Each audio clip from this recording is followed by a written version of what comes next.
আসসালামু আলাইকুম। আশা করি আপনারা সকলে অনেক অনেক ভালো আছেন। তো আলহামদুলিল্লাহ আল্লাহর রহমতে আমি অনেক ভালো আছি।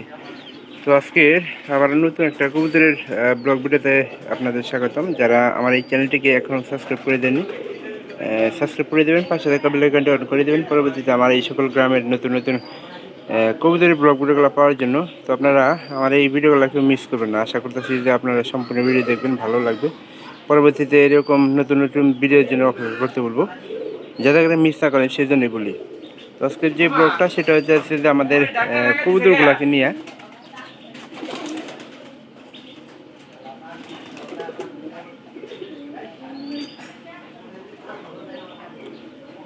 তো আমাদের গতকালকে কিন্তু ব্যাগ সবগুলা নিয়ে আদা নাই, কবুতর নিয়ে আদা নাই। তো আমরা মাত্র 2 জোড়া কবুতর হাটে বিক্রি করতে নিয়ে গেছিলাম। আর এখানকার মোটামুটি আল্লাহর রহমতে হাটে কিন্তু কবুতরের দাম অত বেশি না, কম দামি কবুতরের বাচ্চাগুলো পাওয়া যাইতেছে। তো আপনারা যারা বাচ্চা কিনতে ইচ্ছুক তারা এই সময় বাচ্চা কিনতে পারেন। তো বাচ্চার দাম কম যাওয়ার কারণটা আজকে আপনাদের সাথে শেয়ার করব, যে বাচ্চার দাম কেন কেন কম হইতেছে। তো বর্তমানে সবাই জানেন যে বর্তমানে কিন্তু কিছুদিন আগেই, অল্প দিন আগেই, ঈদের আগে কিন্তু কবুতরের দাম ছিল। ঈদ লাগার পর থেকে কিন্তু আর কবুতরের দাম অত বেশি নাই। কেন জানেন? সেটা হলো যে ঈদ লাগার পরই আমরা কুরবানি ঈদ গেল। তো এই ঈদে সবাই কিন্তু গরু এবং কি ছাগলের গোস্ত বা অন্যান্য যে কোনো গোস্ত নিয়ে কিন্তু ব্যস্ত থাকে।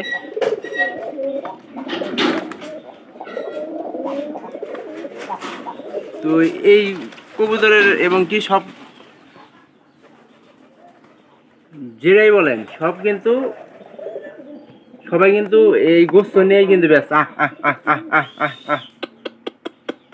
এই গোস্ত নিয়ে ব্যস্ত থাকার কারণে এখন কবুতরের দাম মনে করেন যে কমে গেছে। গতকালকে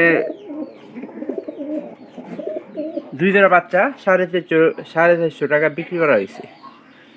তো 2 জোড়া বাচ্চা কম করে এলে 500 টাকা বা 550 টাকা কিন্তু বিক্রি করা যাইতো। তো আমরা 2 ঘরে বা মাত্র বাচ্চা 3 জোড়া পোনা ছিল, তার 2 ঘরে বাচ্চা দেখলাম। তাছাড়া কিন্তু সব ঘরেই মনে করেন যে আল্লাহর রহমতে আটকাই না। কবুতরগুলো আমরা এই যে সাইডে দিন 2-1 ভিতরে যে আমাদের যে কবুতরগুলো ঝোলা লাগছে, ওই কবুতরগুলো আমরা ছাড়া দেওয়ার চেষ্টা করবো, কারণ এখান থেকে কবুতরের খাবারটা দেওয়া নেই। তো সকালে ভাবলাম যে খাবারটা দিই। তো গতকালকে রাত্রে ঘরে রাখছি। এখানকার বর্তমানে আমি খাবার না দিলে কোনো সময় খাবার কি আসে না। প্রায় রানিংয়ের মধ্যে কয় জোড়া আছে, এই যে নিজে 1 জোড়া ঘষি আল্লাহর রহমতে দিব খুব তাড়াতাড়ি। এই জোড়া দিব। তারপর সে দ্বিতীয় ঘরেরটা তো দিছে, প্রথম ঘরেরটা তো ওটা পারে আমরা বিক্রি করলাম। এই জায়গাটা খুঁজতেছে। তারপর ওই কাটিটা নিচে ওটা মনে করেন যে দিব।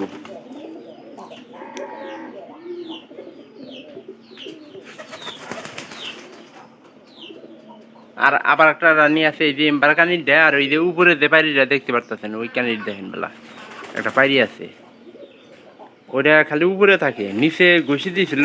ঘষি দেওয়ার নিচে থাকতো তাহলে কিন্তু সবচেয়ে বেশি ভালো হইতো।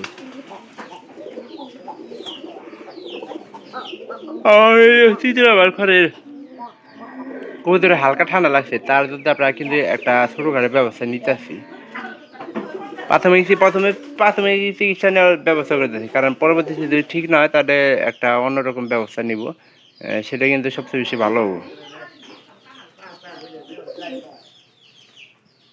তো আপনারা যে এখান থেকে ভিডিওগুলো দেখতেছেন, আশা করতেছি যে আমার ছোটোখাটো একটা চ্যানেল, অবশ্যই সাবস্ক্রাইব করে বড় কিছু করার চেষ্টা করবেন আপনারাই। তো আপনারা সাহায্য সহযোগিতা করেন অবশ্যই। আমি ভাবতেছি যে আমার চ্যানেল কিন্তু বড় কিছু হবো। যদি 4 নম্বর ঘরের পাইলে কি অবস্থা,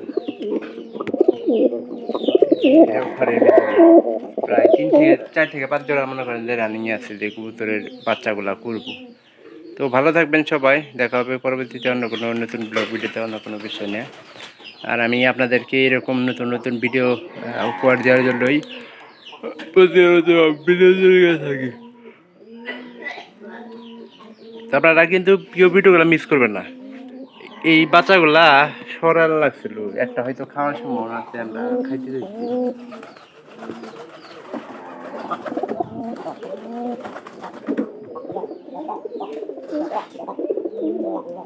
তো ভালো থাকেন সবাই, দেখা হবে অন্য কোনো ভিডিওতে অন্য কোনো বিষয় নিয়ে।